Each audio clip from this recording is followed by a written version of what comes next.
Verses 1 to 15. A general order given concerning the offerings of the Lord, which were to be brought in their season, v2. These laws are here given afresh, not because the observance of them was wholly disused during their 38 years wandering in the wilderness, we cannot think that they were so long without any public worship, but that at least the daily lamb was offered morning and evening, and doubled on the Sabbath day, so Bishop Patrick conjectures, but that many of the sacrifices were then omitted is plainly intimated, Amos v 25, quoted by Stephen, Acts 7:42. Did you offer unto me sacrifices and offerings in the wilderness 40 years, O house of Israel? It is implied, no, you did not. But, whether the course of sacrifices had been interrupted or no, God saw fit now to repeat the law of sacrifices. Because this was a new generation of men, that were most of them unborn when the former laws were given, therefore, that they might be left without excuse, they have not only these laws written, to be read to them, but again repeated from God Himself, and put into a less compass and a plainer method. Because they were now entering upon war, and might be tempted to think that while they were engaged in that they should be excused from offering sacrifices. Inter arma silent leges law is little regarded amidst the clash of arms. No, says God, my bread for my sacrifices even now shall you observe to offer, and that in the due season. They were peculiarly concerned to keep their peace with God when they were at war with their enemies. In the wilderness they were solitary, and quite separate from all other people, and therefore there they needed not so much their distinguishing badges, nor would their omission of sacrifices be so scandalous as when they came into Canaan, when they mingled with other people. Because possession was now to be given them of the land of promise, that land flowing with milk and honey, where they would have plenty of all good things. Now, says God, when you are feasting yourselves, forget not to offer the bread of your God.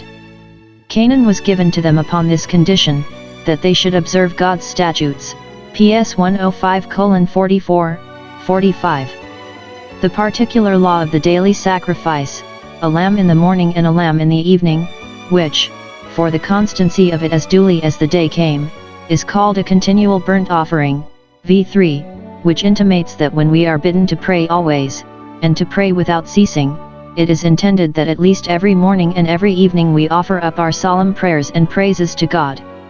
This is said to be ordained in Mount Sinai, v6, when the other laws were given. The institution of it we have, EX 29:38. Nothing is here added in the repetition of the law, but that the wine to be poured out in the drink offering is ordered to be strong wine, v7, the richest and most generous and best-bodied wine they could get. Though it was to be poured out upon the altar, and not drunk, they therefore might be ready to think the worst would serve to be so thrown away, yet God requires the strongest, to teach us to serve God with the best we have. The wine must be strong, says Ainsworth, because it was a figure of the blood of Christ, the memorial of which is still left to the church in wine, and of the blood of the martyrs, which was poured out as a drink offering upon the sacrifice and service of our faith. Philosophy 2:17.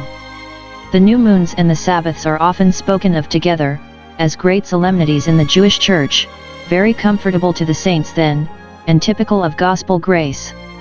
Now we have here the sacrifices appointed for the Sabbaths. Every Sabbath day the offering must be doubled, besides the 2 lambs offered for the daily burnt offering, there must be 2 more offered, one, it is probable, added to the morning sacrifice, and the other to the evening, v9, 10. This teaches us to double our devotions on Sabbath days, for so the duty of the day requires. The Sabbath rest is to be observed, in order to a more close application to the Sabbath work, which ought to fill up Sabbath time. In Ezekiel's temple service, which points at gospel times, the Sabbath offerings were to be 6 lambs and a ram, with their meat offerings, and drink offerings, Es 46:4, 5, to intimate not only the continuance, but the advancement, of Sabbath sanctification in the days of the Messiah. This is the burnt offering of the Sabbath in his Sabbath, so it is in the original, v10. We must do every Sabbath day's work in its day, studying to redeem every minute of Sabbath time as those that believe it precious, and not thinking to put off one Sabbath's work to another, for sufficient to every Sabbath is the service thereof. For the new moons. Some suggest that, as the Sabbath was kept with an eye to the creation of the world, so the new moons were sanctified with an eye to the divine providence, which appoints the moon for seasons, guiding the revolutions of time by its changes, and governing sublunary bodies, as many think, by its influences. Though we observe not any feast of new moons, yet we must not forget to give God the glory of all the precious things put forth by the moon which he has established forever, a faithful witness in heaven. PS 89:37. The offerings in the new moons were very considerable, 2 bullocks, a ram, and 7 lambs, with the meat offerings and drink offerings that were to attend them, v11, etc., besides a sin offering, v15. 4.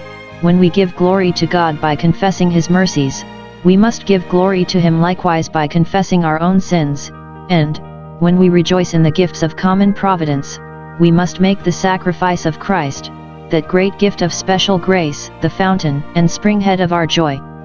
Some have questioned whether the new moons were to be reckoned among their feasts, but why should they not, when, besides the special sacrifices which were then to be offered, they rested from servile works, Amos 8:5, blew the trumpets, ch 10:10, and went to the prophets to hear the word?